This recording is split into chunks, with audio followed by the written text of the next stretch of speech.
Good evening, everybody. Did you know that in 2013, the United States Trade Representatives reported that America is the world's largest national economy and leading global trader? With that in mind, what kind of challenges the U.S. face to be where it is now? The American economic system has become one of the world's largest in modern times. Being a young country of only 247 years, it has come a long way to success. In that, it's not so surprising to know that the U.S. has endured a couple great despairs in its economy.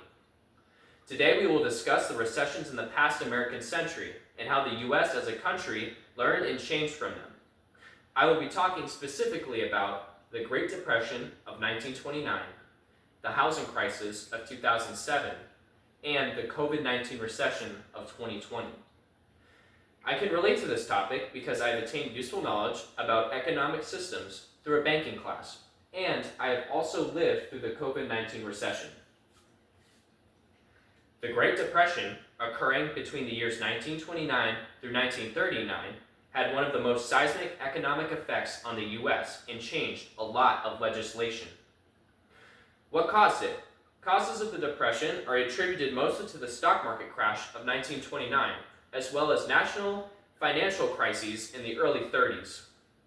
The major problem here was that the Federal Reserve's decision-making structure was simply ineffective. The Board of Governors in each financial district ended up dismantling any legislation over heavy disagreements, which ended up passing extremely negative policy towards the economy. According to FederalReserveHistory.org, they state the governors disagreed on many issues because at the time and for decades thereafter, experts disagreed about the best course of action and even about determining correct conceptual framework for determining optimal policy. So what's changed?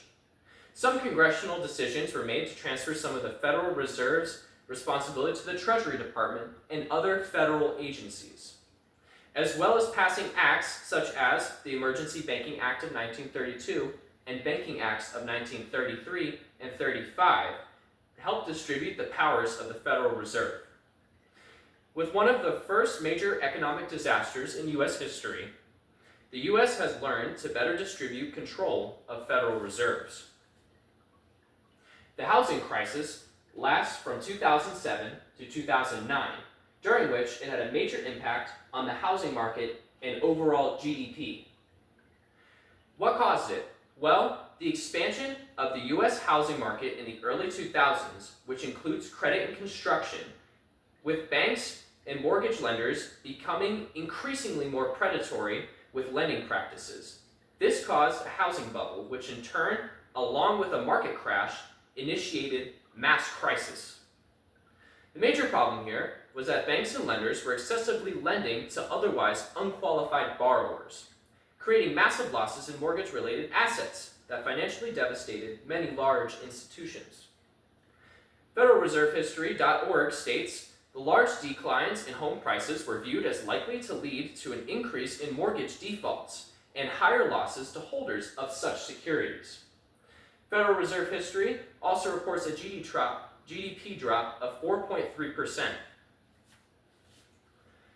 So what changed? Well, some regulations that followed shortly thereafter the recession aimed to create a better standard for lending and to monitor institutions. This included changes to liquidity standards and the passing of the Dodd-Frank Act in 2013. Dodd-Frank being financial oversight over banks and lending institutions. Tracking large economic powers and ensuring that they have enough liquidity is vital to keep the economy stable. The COVID-19 recession is the most recent, starting in early 2020 and ending late 2023. This world event profoundly affected many aspects of the economy, such as mass employment, as well as increased federal costs.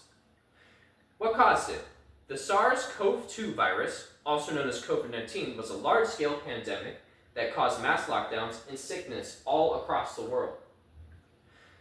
The major problem here was that the virus caused lockdowns, which in turn caused an unemployment rate of over 6% and additional loss of wage from workers. The government, in response, initiated a short-term solution in the form of a stimulus.